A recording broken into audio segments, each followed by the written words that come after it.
Oklahoma never gets enough attention, and there's a lot of reasons for that. But you could really sum it all up to one thing: the state sucks. Oklahoma is one of those states people start considering when they've looked at their income and thought, you know what, where can I live on $22 an hour, maybe afford a house? On paper, Oklahoma looks like a pretty good deal. Cheap houses, low cost of living, plenty of land, friendly people, college football, lakes, small towns, room to breathe. And if you're coming from California, Colorado, Oregon, or Washington, the home prices can make you feel like you discovered a secret place where everything is 43% off. But then you move there, and slowly the little surprises start showing up. The job market is not always strong. The roads can feel like they were paved with Braille in mind. Some towns look like they were doing fine until the economy went out for milk in 1986 and never came back. And the state government sometimes operates like nobody read the instructions. So here's the 10 less obvious reasons you might instantly regret moving to Oklahoma.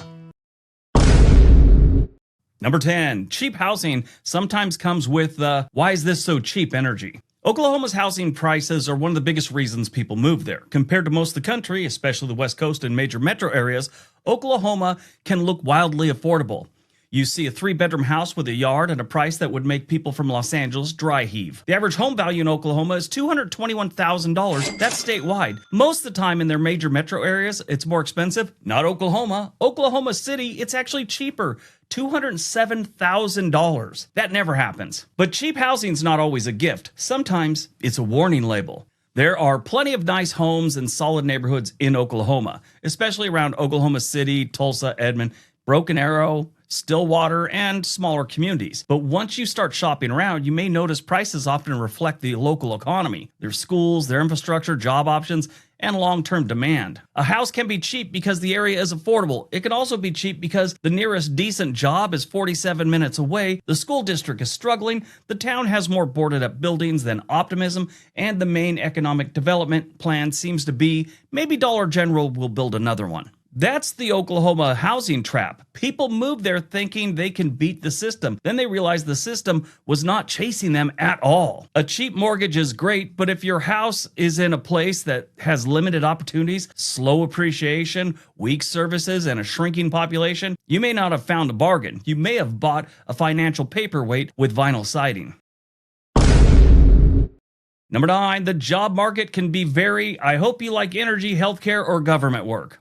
Oklahoma has jobs, but the job market is not evenly spread out. Oklahoma City and Tulsa have real economies. You'll find work in energy, aerospace, healthcare, logistics, education, tribal enterprises, I didn't know that was a thing, government, and some tech-adjacent fields. If you're in the right industry, Oklahoma can be perfectly fine. But if you're moving from a bigger, more diverse economy, you may feel, quite differently about it. In parts of Oklahoma, the job market can feel less like a career ladder and more like a folding stepping stool that's missing a leg. There are jobs, but they may not be the jobs you want, the pay you need, and the future you pictured when you loaded up that U-Haul.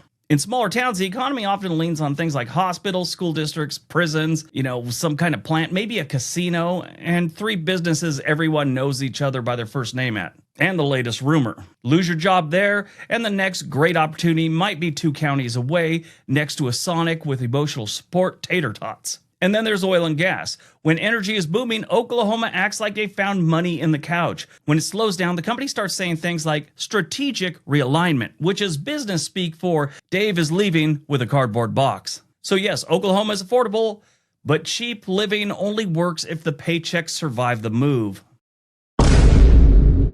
Number 8, the roads can make your suspension file a complaint. Oklahoma has some rough roads. Not everywhere, not all the time, but enough that your car may start developing trust issues. I've experienced this personally. This one comes from what I've seen. Their roads suck. The only place I've ever seen worse roads is New Orleans. Some states have potholes. Oklahoma has pavement with unresolved childhood trauma. You'll be driving along peacefully and then you hit a crater so deep that your front tire briefly shakes hands with a pioneer.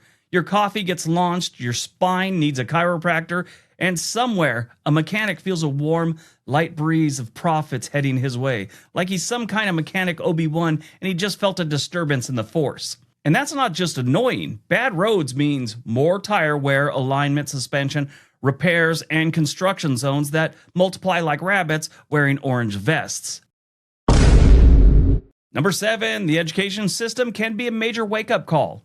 Oklahoma is not usually the first state people mention when they talk about top-tier public education, and there's a reason for that. The state has struggled for years with teacher pay, school funding debates, staffing shortages, rural district challenges, and uneven outcomes. That doesn't mean every school is bad. Some districts are strong, especially in places where more resources, higher property values, and active communities. Those usually help out. Edmond, Norman, and Tulsa suburbs, and even some of Oklahoma City suburbs have schools that, families specifically seek out. But statewide, the education can be, serious concern. If you have kids, this is not something that you casually check after you've already bought the house.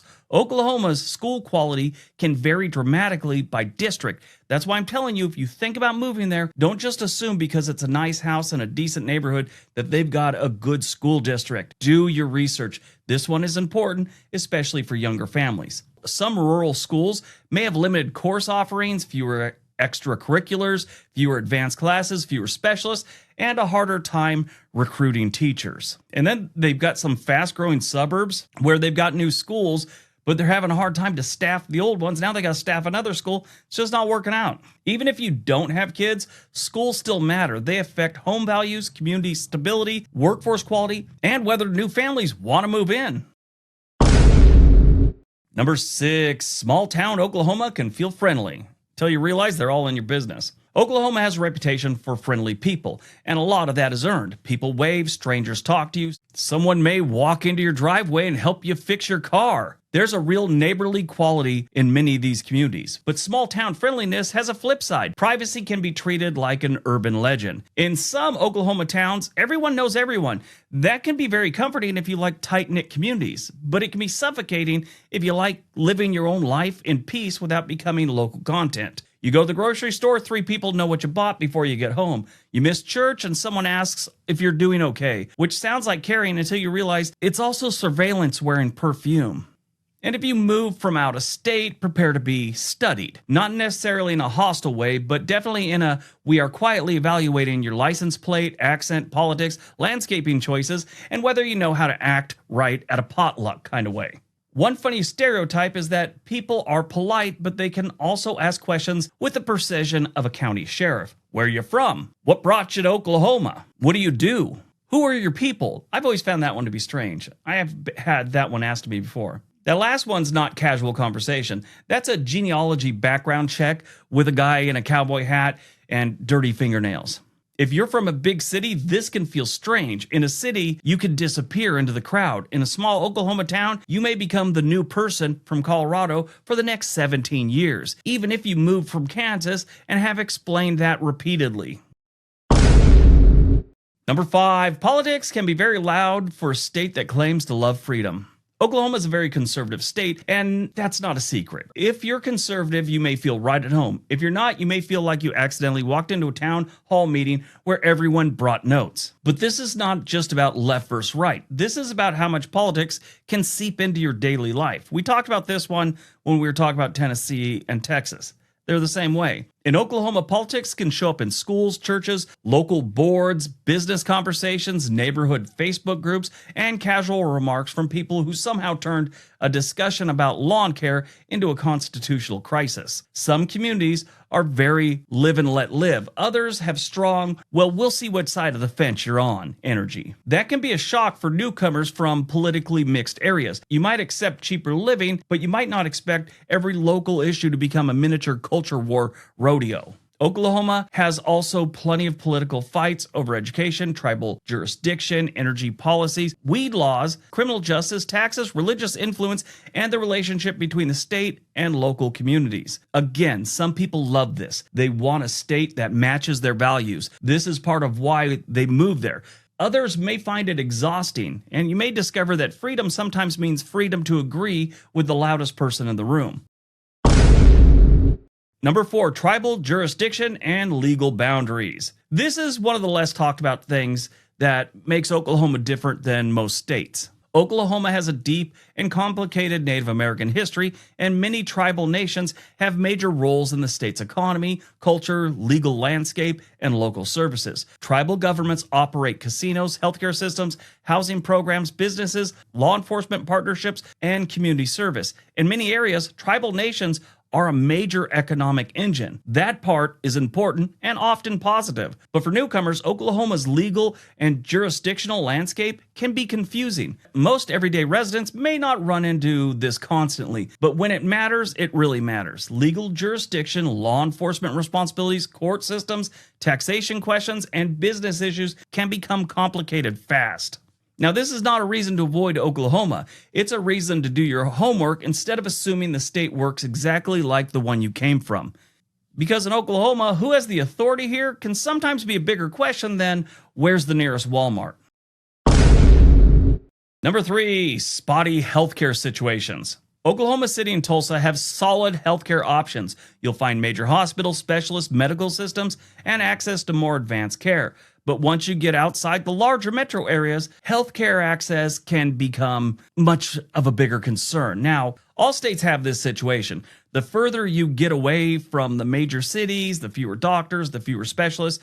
It happens to every state. Oklahoma and a few other states have it really bad because they've got a lot of land where there's nothing between a small town and a big city, maybe a couple other small towns, but there could be a good distance you have to drive to see a specialist. And rural Oklahoma has the same problems seen across rural America. Hospital strain, provider shortages, fewer mental health resources, and limited options for certain types of care. If you're young and healthy, great, don't worry about it. That is, usually how it is when you're young. But when you get a little bit older, you start worrying about things at midnight like what's going on with your gallbladder. Healthcare access matters a lot if you are retired, have chronic health conditions, need specialists, have kids, or simply prefer your emergency room not to be an hour away next to a vending machine that only takes quarters in 2026. And in some smaller towns, the local hospital may be limited in what it can handle. You might have to go to Oklahoma City or Tulsa or another regional hub for specialist appointments, advanced imaging, surgeries, and more serious care. That may be fine once a year. It's less charming when it becomes a monthly medical road trip with gas station coffee and existential dread. Do your research on this one too before you pick a small town in Oklahoma, because if you're 60 and you've got a 2-3 hour drive to Oklahoma City and a chronic illness, you're screwed. Number 2, some towns feel like they got left behind. Oklahoma has some nice towns and growing suburbs. It also has communities that feel like time moved on and forgot to tell them about it. You could drive through parts of the state and see the story pretty clearly. Old main streets, empty buildings, aging infrastructure, struggling schools, closed businesses, tired motels, and houses that look like they've been negotiating with gravity for years. Some of these towns still have good people, good bones, and real community pride, but economically, they've been through the blender, and not in a good way. Actually, is there a good way to go through a blender? This is not unique to Oklahoma either. Plenty of states have towns like this, but Oklahoma has a lot of places where the gap between cheap and thriving becomes very, very obvious. A town can be affordable because it's overlooked. It can also be affordable because the local economy is limping on one shoe. That matters if you're looking for opportunities, healthcare, restaurants, schools, shopping, entertainment, or just a sense that the place is moving forward instead of quietly becoming a storage unit for memories. Small town Oklahoma can be wonderful if you choose carefully, but if you move blindly because the houses are cheap, you may end up at a place where the biggest economic development in many years was a car wash nobody asked for. All right, if you're thinking about moving to Oklahoma or any place in the United States, there's a link for a website called Home and Money. They can get you a real estate agent anywhere in the country. All right, on to number 1. And number 1, Oklahoma is affordable, but it may not feel like an upgrade. This is a big one. Oklahoma's greatest strength is affordability. Hands down, it's their number one thing that gets people there. It's also a bait. People move here because they want a better life for less money, lower housing costs, more space, less financial pressure, a slower pace, maybe a yard big enough for a dog, a garden, and a neighbor's opinion you didn't actually ask for. And that can happen. Plenty of people move to Oklahoma and they absolutely love it. But affordability is not the same as quality of life. Cheap does not automatically mean better. It just means cheaper. If you move from an expensive state, you may save money on housing, but you might give up things that you didn't realize you had to. Decent restaurants and beaches, mountains, walkability. They don't have any mountains here. They barely have any hills. You're also going to miss out on a lot of major airports. Oklahoma City does have a major airport, but that's about the only one. Tulsa, they don't really have a big airport. Oklahoma can give you a bigger house and a lower mortgage, but depending on where you land, it may also give you weaker infrastructure, limited entertainment, lower wages, fewer career options, rough roads, political intensity, and small town gossip so efficient that it should be studied by NASA. That's the Oklahoma trade-off. Everybody have a great day. Be nice to each other.